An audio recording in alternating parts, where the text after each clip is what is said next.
हम सभी प्रतिदिन अपना कार्य करते हैं, तो कभी कुछ अधूरा रह जाता है, तो कुछ भूल हो जाती है, कभी कुछ हानि हो जाती है, और फिर उस भूल, उस हानि के अनुभव की पीड़ा तले हम दब जाते हैं। अब आप लोग कहेंगे कि ऐसा होना तो स्वाभाविक है। यदि ऐसा है तो तनिक सूर्य की ओर देखिए। वो प्रतिदिन अंधकार से लड़ता है और हर रात्रि के पश्चात एक नई ऊर्जा, एक नए तेज के साथ उदित होता है। तो क्यों ना आप भी अपने जीवन की बीती पुरानी बुरी बातों को भुलाकर अपना प्रत्येक दिन नई ऊर्जा, नए जीवन की तरह प्रारंभ करें। विश्वास कीजिए, आपका जीवन सरल हो जाएगा और आनंददायी भी। वृक्ष जब फलता है तो कितना सुंदर लगता है। उसकी डालियां झुक जाती हैं। जितने अधिक फल, उतनी झुकी डालियां। कारण वृक्ष कहता है कि मेरे इन फलों को तोड़ो, उसका आनंद लो। इससे एक ओर हमें वृक्ष के मीठे फल खाने को मिलते हैं, तो दूसरी ओर वृक्ष के स्वयं का बोझ कम हो जाता है। इसी भांति यदि आप सफल हैं तो अहंकारी मत बनिए, विनम्र रहिए। ये विनम्रता ही आपके बोझ को कम करेगी। और यदि आप विनम्र ना रहे, झुके नहीं, तो आप अपनी ही सफलता के फलों के बोझ से टूट कर गिर जाएंगे। समय बदलता है, ऋतुएं बदलती हैं। जब गर्मियां होती हैं तो हम उलाना करते हैं कि बड़ी गर्मी है, बारिशें कब आएंगी। और जब बारिश आती है तब हम कहते हैं कि बड़ा चिपचिप, सर्दियां कब आएंगी। और जब सर्दियां आती हैं तब हम गर्मी की प्रतीक्षा करने लगते हैं। और इसी कारण हम किसी भी ऋतु का आनंद नहीं उठा पाते। कल क्या होगा इसके विषय में सोचकर अपना समय व्यर्थ करना बंद कीजिए। ऋतुओं पर आपका कोई वश नहीं, परंतु आज के, अभी के इस पल पर, इस क्षण पर आपका वश तो है। उसे जीना सीखिए, उसका आनंद उठाना सीखिए। सबके मन का सबसे बड़ा भय क्या है? सबसे बड़ा लालच क्या है? सबसे बड़ी चिंता क्या है? तनिक विचारिए। सबके मन का सबसे बड़ा भय, सबसे बड़ी चिंता है मृत्यु। सभी सोचते हैं, सभी भय खाते हैं कि कहीं मृत्यु ना आ जाए। सभी लालच करते हैं कि कुछ दिन और जीने को मिल जाए। सभी आशा करते हैं कि वे कभी ना मरे। और इसी मृत्यु के भय के कारण ही आप उस जीवन की उपेक्षा कर देते हैं जिसे आप जी रहे हैं। क्या कभी आपने सोचा कि आप मृत्यु से भयभीत क्यों होते हैं? क्योंकि आप जीवन में वो कर नहीं पाए जो आप करना चाहते हैं। और जो आप करना चाहते हैं वो कर पाना तभी संभव होगा जब आप मृत्यु के भय से निकलकर अपने जीवन के हर पल का उपयोग करना सीख जाएंगे। तो मृत्यु के भय से बचने का केवल एक ही मार्ग है, एक ही मंत्र है। अपने जीवन के हर पल को जियो। वृक्ष मुझे बहुत प्रिय हैं, बहुत अच्छे लगते हैं। आपको भी अच्छे लगते होंगे। कारण ये है कि वो हमें छाया देते हैं, अपनी शीतलता देते हैं, शांति देते हैं। परंतु मुझे वृक्ष एक और कारण से अच्छे लगते हैं, और वो कारण है वो सीख जो एक वृक्ष हम सभी को देता है। और वो सीख है अमरता। एक वृक्ष कभी नहीं मरता। मरने से पूर्व वो अपने जैसे कई वृक्ष अपने बीजों के द्वारा संसार को दे जाता है। तो अमर होने का केवल एक ही मार्ग है, और वो है जो आपके पास है। वो संसार को दो। अपना ज्ञान, अपना अनुभव, अपना आनंद बांटने में कंजूसी ना करें। कभी कृपण ना हो, तो आप संसार में सदा जीवित, सदा अमर रहेंगे। हम सभी घरों में रहते हैं, और अधिकतर लोगों के जीवन का ये एक स्वप्न तो होता ही है कि हमारा अपना घर हो, है ना? और बड़ी अद्भुत बात तो ये है कि कुछ समय के पश्चात हम उस घर को विस्तृत करना चाहते हैं, उसका आकार बदलना चाहते हैं, उसकी रूपरेखा बदलना चाहते हैं, क्योंकि इसमें आनंद भी है। तनिक सोचिए, जब आपको घर का वास्तु बदलना हो, उसे और सुंदर बनाना हो, तो पुराने निर्माण को तोड़ना पड़ता है, उसे गिराना होता है, घर में तोड़फोड़ करनी पड़ती है। क्योंकि निर्माण के विज्ञान में टूटने का ज्ञान बहुत ही आवश्यक है। ठीक उसी प्रकार यदि आपके जीवन में समस्याएं, विपदाएं या बाधाएं आपको थोड़ा तोड़ें, तो इसे संकेत समझिए कि आपके भीतर कुछ नया बनने वाला है, कुछ नए का निर्माण होने वाला है। और स्वागत करें इस नए निर्माण का, अपने जीवन के इस नए युग का। कभी वन में सिंह को अखेट करते देखा है? हमें लगता है कि सिंह तेजस्वी है, बलशाली है, तीव्र है, इसलिए वो अखेट कर पाता है। परंतु इस अखेट के दूसरे पक्ष को भी देखने का प्रयास कीजिए। सिंह अखेट तभी कर पाता है जब हिरण आस छोड़ देता है, जब वो भागना बंद कर देता है, जब वो संघर्ष करना छोड़ देता है। सिंह हिरण की मृत्यु नहीं चुनता, हिरण स्वयं अपनी मृत्यु चुनता है। ठीक उसी प्रकार असफलता हमें नहीं चुनती, हम असफलता को चुनते हैं। ये हम ही हैं जो आशा को छोड़कर संघर्ष करना छोड़ देते हैं और भाग्य का अखेट बन जाते हैं। इसलिए संघर्ष करना मत बंद कीजिए, प्रयास करते रहिए और सफलता आपकी मुट्ठी में होगी। जब घर में अंधकार छा जाता है, तो प्रकाश लाने के लिए आप क्या करते हैं? दीपक ढूंढते हैं और उसकी लौ को प्रज्वलित करते हैं, और फिर अंधकार अपने आप दूर हो जाता है। अब आप कहेंगे कि इसमें कौन सी नई बात है? यदि अंधकार को दूर करना है, तो दीपक की लौ को प्रज्वलित तो करना ही पड़ता है। यही बात तो समझने की है। यदि अंधकार से लड़ना है, तो अंधकार का सहारा नहीं लिया जा सकता, उसके लिए प्रकाश की आवश्यकता होती है। घृणा का अंत करना है, तो उसे घृणा से अंत नहीं किया जा सकता, उसे प्रेम की आवश्यकता होती है। शत्रुता का अंत शत्रुता से नहीं किया जा सकता, उसे क्षमा की आवश्यकता होती है। यदि आपको नकारात्मक ऊर्जाओं से लड़ना है, तो स्वयं को सकारात्मक बनाना होगा, और तभी आपके जीवन में वास्तविक आनंद आ सकेगा। एक न एक बार हर युवा के जीवन में एक ऐसा समय आता है जब उसे लगता है कि उसके माता पिता उसके साथ बहुत कठोर हो रहे हैं। मैं आपसे पूछता हूं, क्या आपने कभी कुम्हार को मटकी बनाते हुए देखा है? वो गीली माटी से मटके को चाक पर आकार देता है, और वास्तविक आकार वो मटकी को तब देता है जब वो लकड़ी के संभल से मटके को बाहर से पीटता है।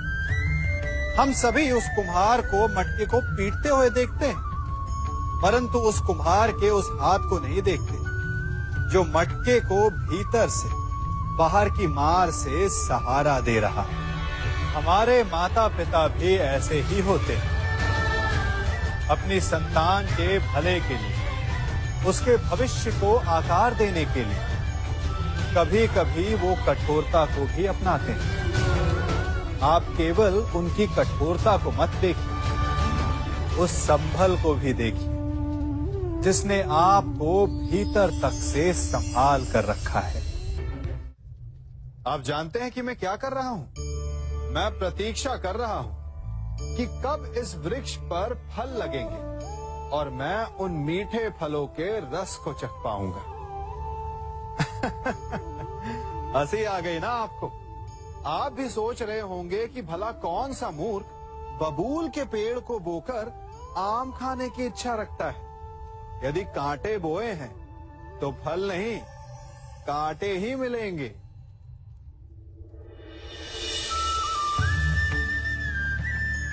देखा, रक्त बह गया। ठीक ऐसा ही हमारे कर्मों के साथ होता है। हमारे बुरे कर्मों का फल कभी शुभ नहीं हो सकता। जो हाथ अस्मिता लूटने को आगे बढ़ेंगे, उन हाथों को कटना होगा। जो दृष्टि बुरी बनकर स्त्री पर पड़ेगी, उन्हें अनजान नहीं रक्त के अश्रु भोगने होंगे। जिसने अपने जीवन में छल किया, उसे अपने ही छल के भार तले दब कर मिट जाना होगा। समय रहते जिसकी आंखें नहीं खुली, समय उसकी आंखें बंद कर देता है। इन भिन्न भिन्न प्रकार के पात्रों को देख रहे हैं आप? क्या आप बता सकते हैं कि इन पात्रों में क्या रखा है? आपको लग रहा होगा कि इसमें भिन्न भिन्न प्रकार के द्रव्य है ना? परंतु ऐसा नहीं है। इन सभी में एक ही जल है। देखिए,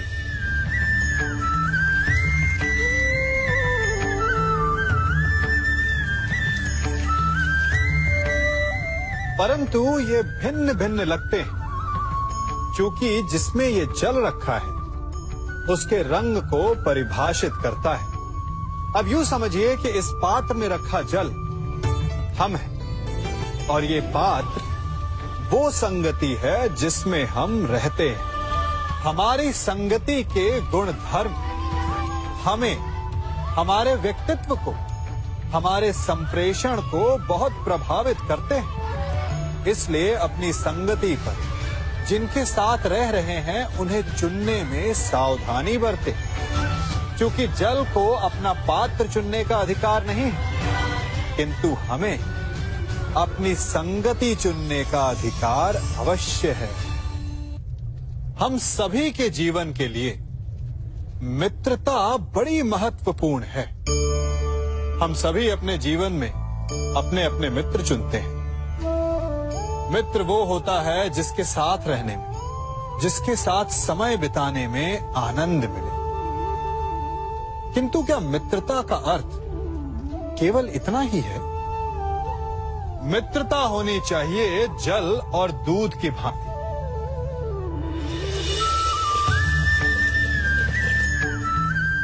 जो एक साथ सदा मिल जाते हैं, एक आकार हो जाते हैं। जब दूध उबलता है तो जल भाप बनकर उड़ता है ताकि दूध का अस्तित्व बना रहे। जब ये मिश्रण उफनता है तब दूध पात्र से पहले गिरता है ताकि वो जल को बचा सके। मित्रता भी इसी प्रकार होती है, किंतु यदि दूध में तनिक भी खटास आ जाए तो वो दूध को फाड़ देती है। ठीक इसी प्रकार यदि मित्रता में संदेह आ जाए तो वो मित्रता को समाप्त कर देता है। इसलिए मित्र बनाएं, किंतु झूठे संदेह से सावधान रहें। जब सागर का जल वाष्प बनकर उड़ता है तब वो हमें दिखाई नहीं देता। मेघ उस जल को अपने भीतर छिपा लेते हैं, लंबी यात्रा करते हैं, प्रयास करते हैं कि वो जल सदा उनके भीतर छिपा रहे। परंतु जब वायु का वेग उन्हें उड़ाकर किसी पर्वत से ले जाकर के टकरा देता है, तब उन मेघों को बरसना ही पड़ता है, क्योंकि यही नियति है, यही प्रकृति है। क्योंकि जल को सागर में जाकर मिलना ही है। ठीक ऐसा ही हमारे साथ भी होता है। हम सत्य को अपने मन के मेघों में चाहे जितना छिपाने का प्रयास कर लें, परंतु समय की आंधी उसे वास्तविकता के पर्वत से ले जाकर के टकराकर हमारे समक्ष ले ही आती है। जिस भय के कारण आप सत्य को सामने नहीं लेकर आना चाहते, एक दिन वही भय हमारे समक्ष आकर खड़ा हो जाता है और फिर हम लाचार हो जाते हैं, क्योंकि हमने उस भय का सामना करने की तैयारी नहीं की होती। इसलिए सत्य से भागे नहीं, उसे छिपाए भी नहीं, उसे स्वीकार करें। भविष्य की बड़ी विपत्ति से बच जाएंगे। वृक्ष से टूटकर गिरे पत्ते को तो आप सभी ने देखा होगा। वो कुछ ही देर में मुरझा जाता है, पीला पड़ जाता है, सूख जाता है। वायु का वेग उसे उड़ाकर कहीं और ले जाता है, पैरों तले पिसता है, वर्षा के जल में गलता है। तो क्या यही अंत है? नहीं। इसके पश्चात क्या होता है वो विचारणीय है। एक पत्ता गलकर, सूखकर, पिसकर उसके अवशेष धरती में रिसते हैं और खाद बनते हैं, और उसके पश्चात वो खाद पेड़ की जड़ों में जाकर मिल जाता है और नव जीवन देता है एक और नए पत्ते को। अर्थात कहीं भी कभी भी कुछ भी ना अयोग्य होता है, ना बेकार होता है। इसलिए कुछ नष्ट हो जाने की चिंता करे बिना उसे आप समाज के हित में लगा दीजिए। विश्वास कीजिए, वो वस्तु, वो प्रयास कभी नष्ट नहीं होगा। कंकड़ों से बचने के लिए हम पदवेश पहनते हैं, भिन्न प्रकार के जूते पहनते हैं, और अच्छे जूते पहनकर कांटों के मार्ग पर चलना सरल हो जाता है। परंतु जब ये कंकड़, जब ये कांटे हमारे जूतों में होते हैं तो सरल मार्ग पर चलना भी कठिन हो जाता है। ठीक इसी प्रकार ये कंकड़, ये कांटे हमारे मन में होते हैं। ये कंकड़, ये कांटे होते हैं हमारा अतीत, जिसके भय के कारण हम उसे वर्तमान में स्वीकारना नहीं चाहते। कदाचित इसीलिए हमारे अतीत को भूत कहा गया है, क्योंकि एक भूत की भांति हमारा अतीत हमारा पीछा नहीं छोड़ता। इसलिए अपने अतीत के भयावह घटनाओं से भागे नहीं, उसे स्वीकारें। विश्वास कीजिए, आपका जीवन सरल हो जाएगा। कभी किसी पक्षी को घोंसले की नींव बनाते देखा है? अथक परिश्रम करके तिनका तिनका बिटोर कर वो पक्षी अपना घोंसला बनाता है, अपनी संतान के लिए एक सुरक्षित घर बनाता है। और फिर कहीं से तीव्र आंधी आती है, भारी वर्षा होती है, और उसका घोंसला तिनका तिनका करके बिखर जाता है। फिर वो पक्षी क्या करता है? वो रोता नहीं, ना ही विलाप करता है। वो बिना विलंब करे फिर से अपना घोंसला बनाना प्रारंभ कर देता है और सफलता पाता है। फिर हम क्यों छोटी छोटी असफलता से भयभीत होकर परिश्रम करना छोड़ देते हैं? एक बात सदा स्मरण रखिएगा, हर वृक्ष कुल्हाड़ी की एक मार से नीचे नहीं गिरता, हर चट्टान घन के एक प्रहार से नहीं टूटती। सफलता पाने के लिए अनावरत परिश्रम करना ही मात्र एक मार्ग है। स्वीकारण, सत्य का स्वीकारण मनुष्य के लिए बहुत ही महत्वपूर्ण है। जब तक मनुष्य सत्य को स्वीकार नहीं करता, उसे असत्य से लड़ने की शक्ति प्राप्त नहीं होती। जब आप भोजन करते हैं तो क्या होता है? आपका पेट स्वीकारता है कि वो भर चुका है और आप भोजन करना बंद कर देते हैं। जब आपको निद्रा आती है तो क्या होता है? आपका मन स्वीकारता है कि आपका शरीर थक चुका है और उसे विश्राम की आवश्यकता है। उसी प्रकार जब आपको किसी व्यसन को रोकना हो तो आपको स्वीकारना पड़ता है कि बहुत हो चुका, चाहे वो लालच हो या मदिरापान। उस व्यसन का त्यागना तभी प्रारंभ होता है जब आप ये स्वीकार कर लेते हैं कि आप उस व्यसन के बंधक हैं। आप इन दो पात्रों को देख रहे हैं। मेरे इस पात्र में जल है और ये पात्र मिष्ठान से भरा हुआ है। दोनों ही पात्र भरे, परंतु देखिए, मिश्री को जल में मिला दिया, जल ने मिश्री को अपना लिया, मिश्री ने अपना अस्तित्व खो दिया, परंतु जल को अभिमान है कि उसका अस्तित्व अभी भी बना हुआ है। परंतु जो इस जल को चखेगा उसे अवश्य पता चल जाएगा कि ये जल अब वो जल नहीं रहा, ये अब शरबत बन गया। हमारा त्याग, हमारे बलिदान भी ऐसे ही होते हैं। जो इस बात को अनुभव करते हैं वो समझ सकते हैं कि कैसे हमने समय की धारा को बदल दिया।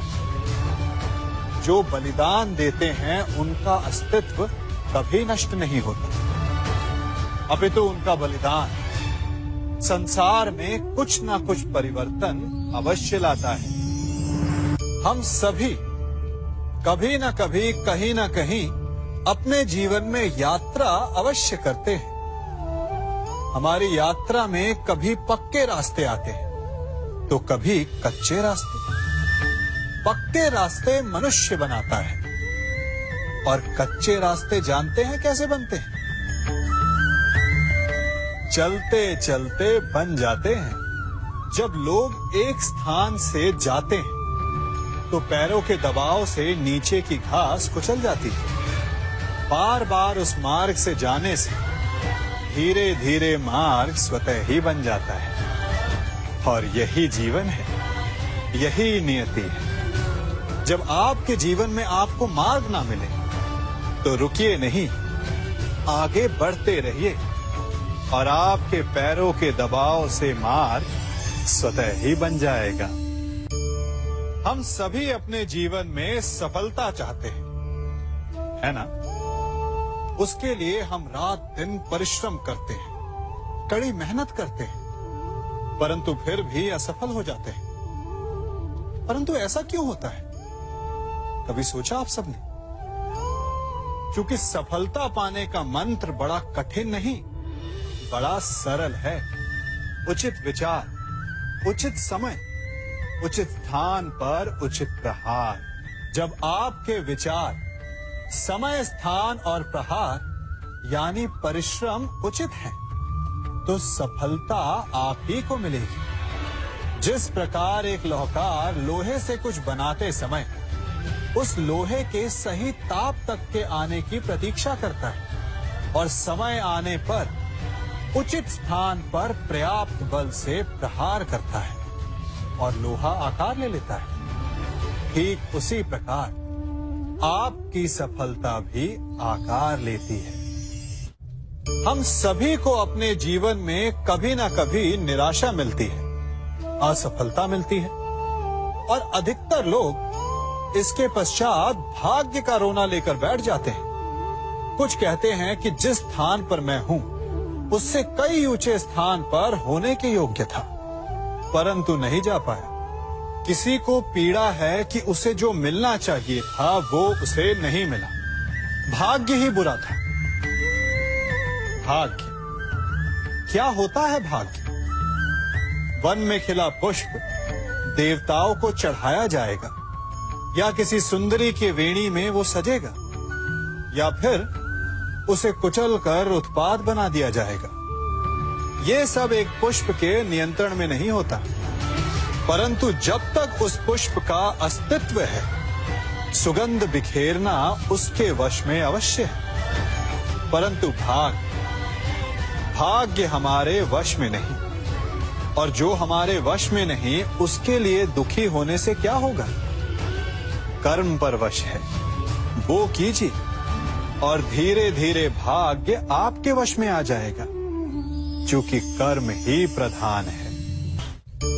हम में से ऐसा कोई नहीं जिनकी परछाई उनसे दूर रहती है।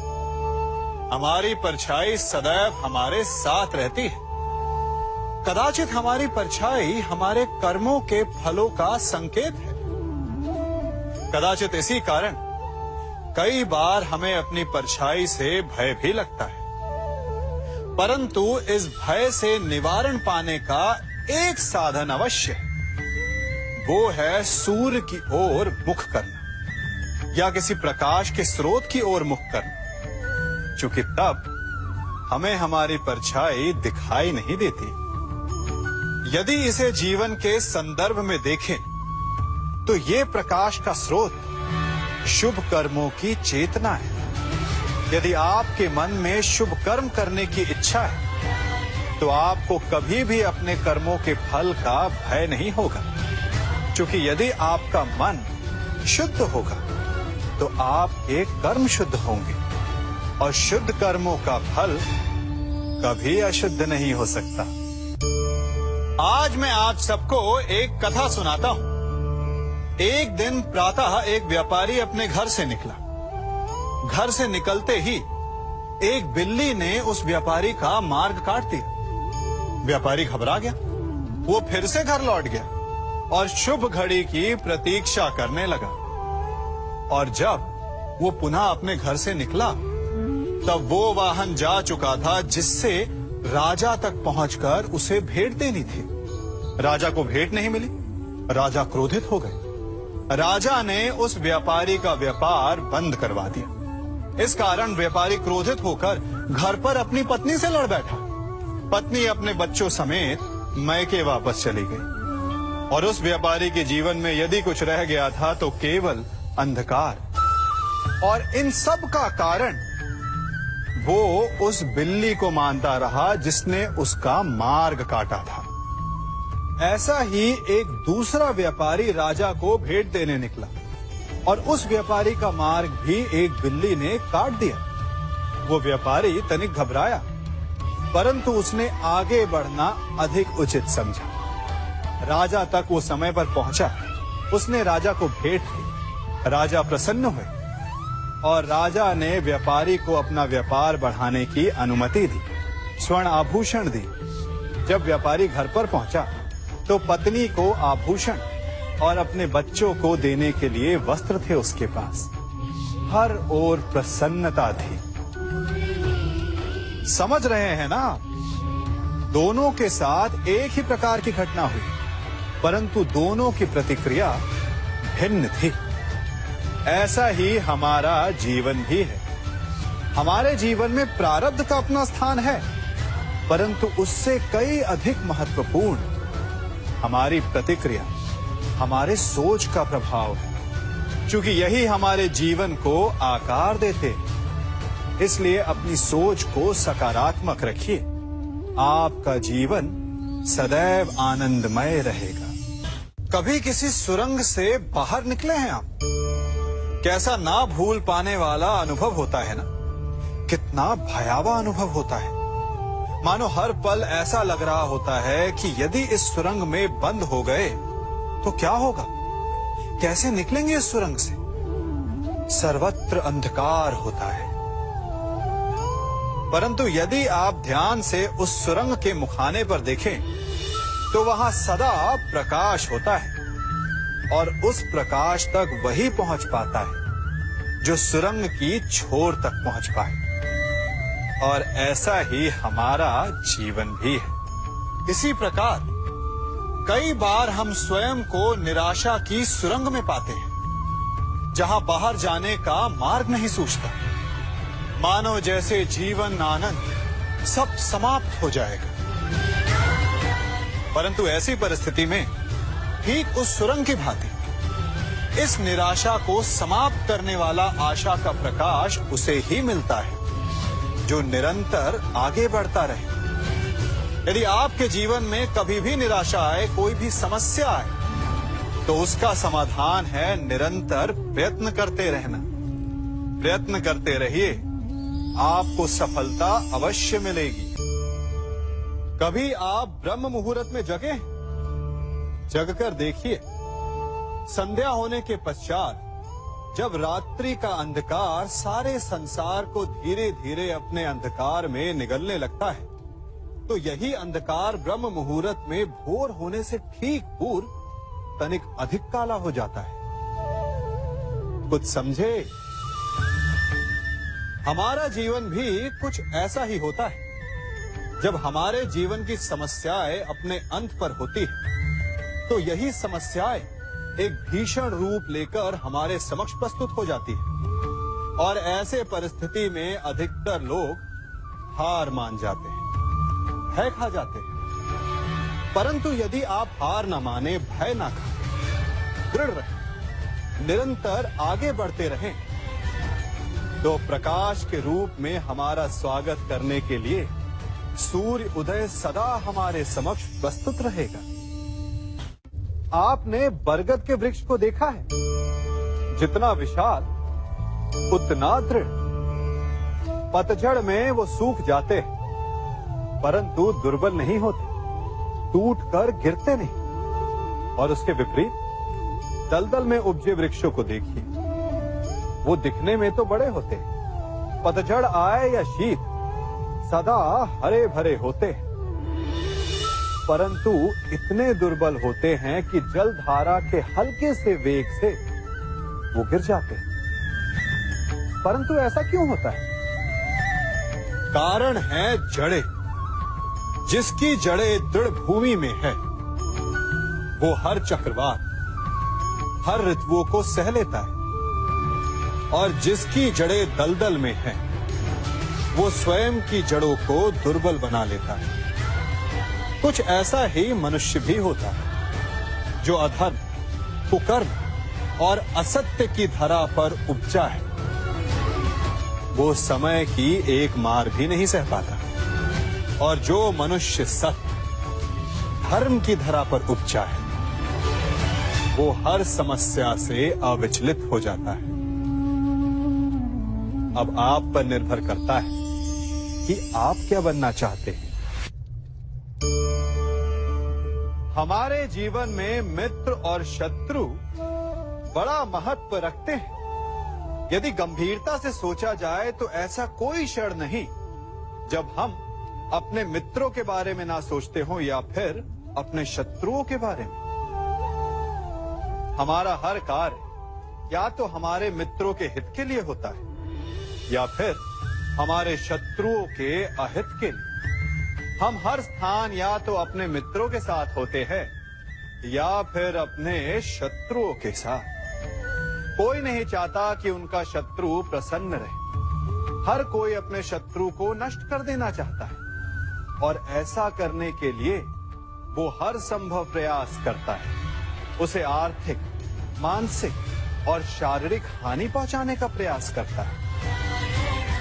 परंतु यदि मैं आज आपको ऐसा मंत्र सिखाऊं जिससे आप अपने शत्रु को सदा के लिए नष्ट कर दे तो,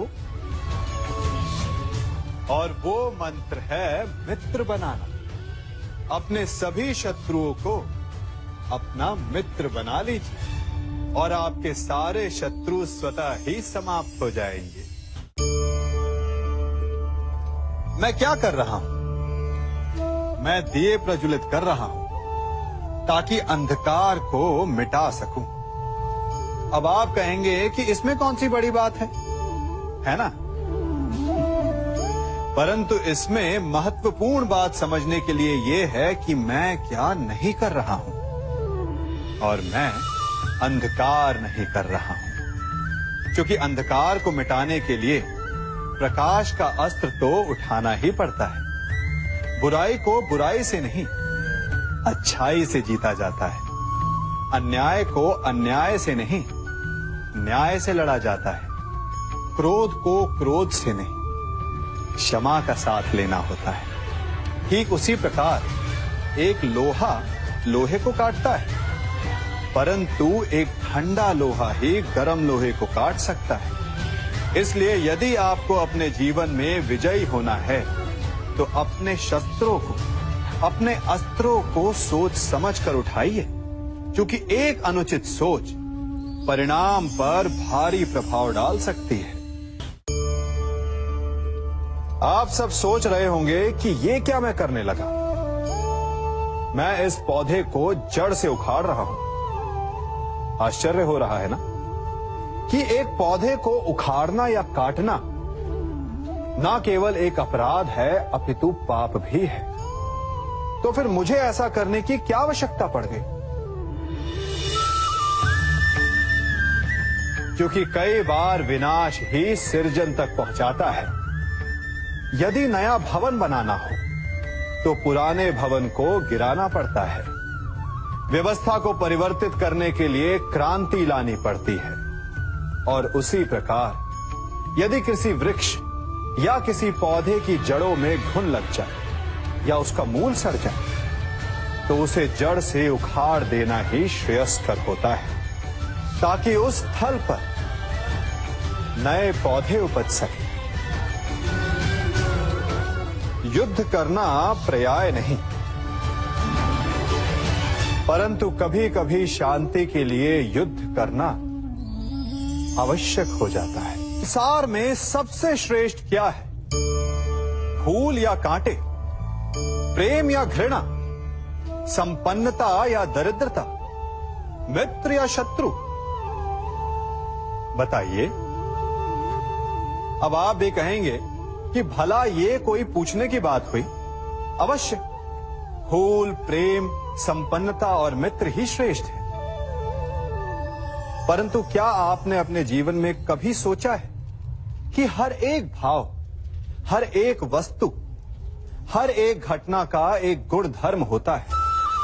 त्वचा पर जलन करने वाले फूलों से अधिक श्रेष्ठ वो कांटे हैं जिनसे आप अपने घर की बाढ़ बनाते हैं ताकि वन्य पशु आपके भीतर ना आ सके। वो प्रेम श्रेष्ठ नहीं जो आपको अंधा, लोभी, पक्षपाती बनाते। वो घृणा श्रेष्ठ है जो आपको नया मार्ग दिखाते। वो संपन्नता श्रेष्ठ नहीं जो आपको कृपण बनाते, मद्दांध बनाते। वो दरिद्रता श्रेष्ठ है जो आपको जीवन में परिश्रम करने की शिक्षा दे। कुविचार देने वाले, बुरा मार्ग दिखाने वाले मित्रों से अधिक श्रेष्ठ वो शत्रु होते हैं जो हमें जीवन का लक्ष्य देते। इसलिए अपने जीवन में हर वस्तु, हर भाव, हर घटना के गुण धर्म को पहचानिए और उसके पश्चात अपना चयन कीजिए।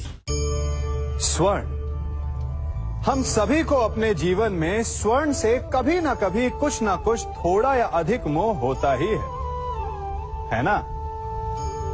परंतु क्या आपने कभी सोचा कि स्वर्ण को प्राप्त कैसे किया जाता है? जब भूमिगत खदानों से स्वर्ण को निकाला जाता है तब वो एक पाषाण की भांति होता है।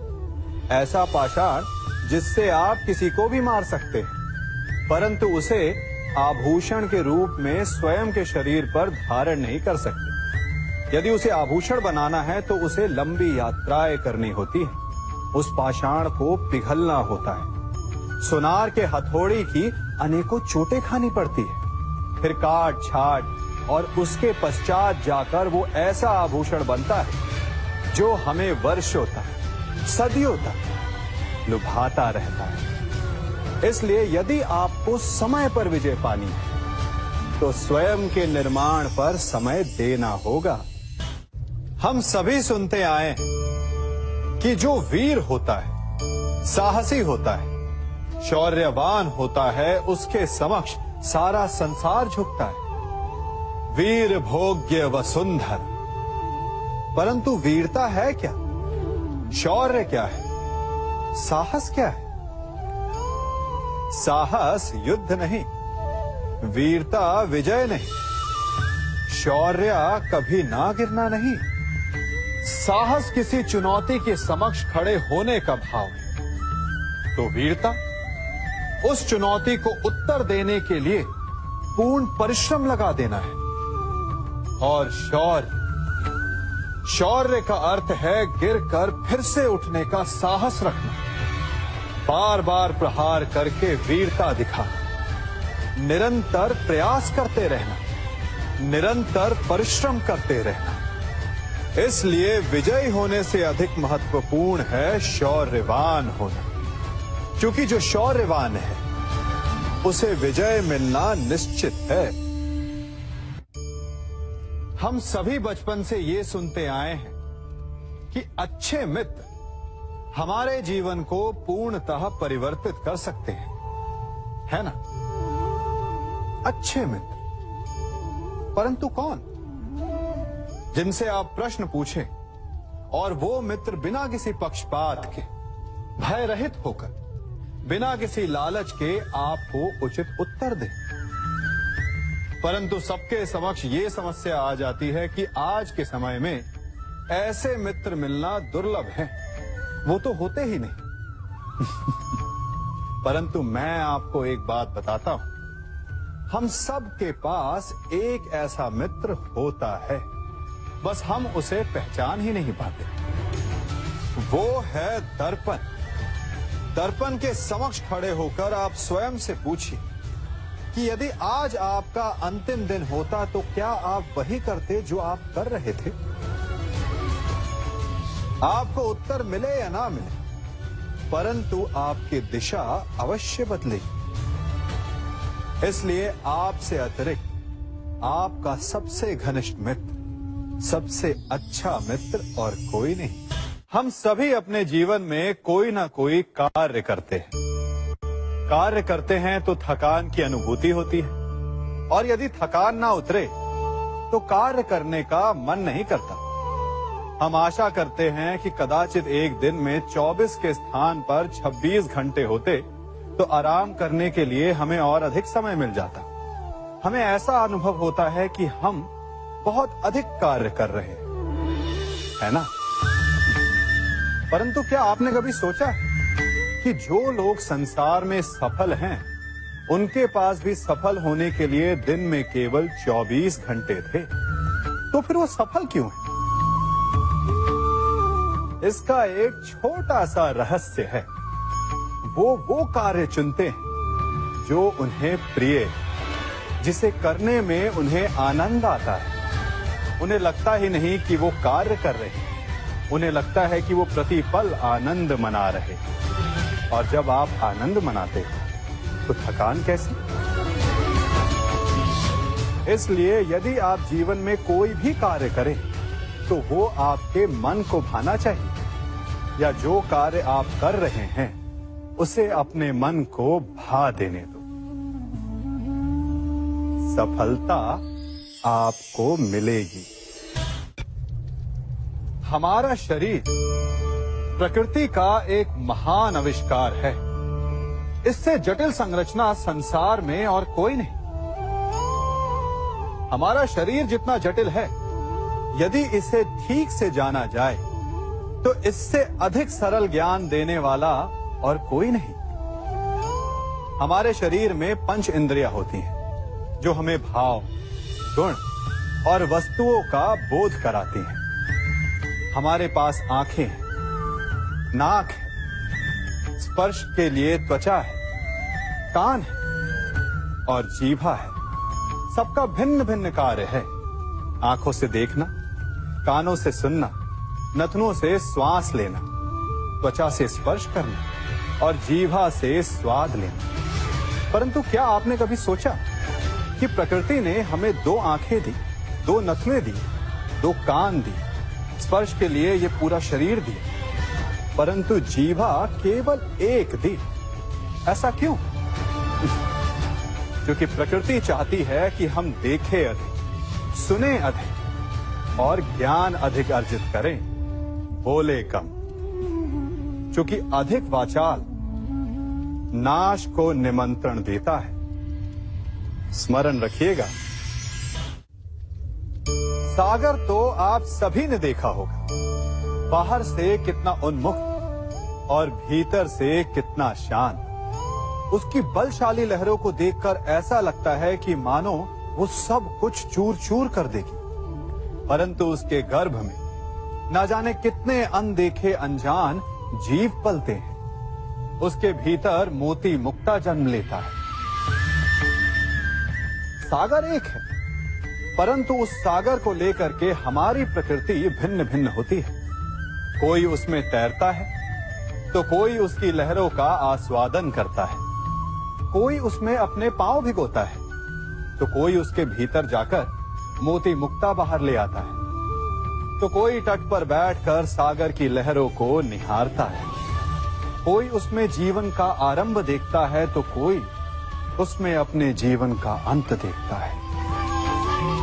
सागर एक है, परंतु हमारी प्रकृति के अनुसार सागर की प्रकृति भी बदल जाती है। इसी प्रकार जीवन है सबके लिए समान, परंतु उस जीवन में आपको प्रसन्नता देखनी है, प्रसन्नता पानी है, या आपको पाना है अवसाद, ये आप पर निर्भर करता है। कभी आप ब्रह्म मुहूर्त में जगे हैं? जगकर आकाश की ओर देखेंगे तो पाएंगे कि भोर होने से ठीक पूर्व रात्रि तनिक अधिक घनी हो जाती है। अर्थात जब समस्याएं अपनी चरम सीमा पर होती है तो उनका हल निकट होता है, परंतु जो इस अंधकार से हार जाता है वो इस अंधकार में डूब जाता है, और जो संघर्ष करता है वो उस अंधकार से उभर आता है। सदैव स्मरण रखिएगा, अंत चाहे कितना भी अंधकारमय क्यों ना हो, उसके पश्चात एक नया आरंभ फूटता है, एक नया उदय होता है। चक्रवात के पश्चात जो शांति छाती है उसके पश्चात प्रारंभ होता है शुभ जीवन का, शुभ भविष्य का, शुभ नव प्रारंभ का। कहा जाता है कि मनुष्य योनि सभी योनियों में श्रेष्ठ है, उत्तम है। क्यों? क्योंकि वो बातें कर सकता है, विचार कर सकता है, या वो आविष्कार कर सकता है, अद्भुत यंत्र बना सकता है? नहीं, क्योंकि मनुष्य के भीतर करुणा, चेतना और सद्भाव वास करते हैं। सामान्यतः हर प्राणी योनियों की 4 उद्देश्य होते हैं: सोना, अपनी भूख मिटाना, अपना क्षेत्र बनाना और संतान की उत्पत्ति करना। किंतु मनुष्य योनि श्रेष्ठ इसलिए है क्योंकि अपनी भूख मिटाने के साथ साथ वो प्रयास करता है कि औरों की भूख भी मिटे, सब लोग मिलजुल कर विकास करें। वो समष्टि के लिए सोचता है। अपने आप चरना तो पशु की प्रवृत्ति होती है, परंतु दूसरे के लिए स्वयं का बलिदान कर देना, दूसरे के दुख को समझने की करुणा, यही प्रवृत्ति एक मनुष्य को भिन्न बनाती है। जिस दिन मनुष्य के भीतर करुणा लुप्त हो जाएगी, उस दिन वो मनुष्य सामान्य पशु बनकर रह जाएगा।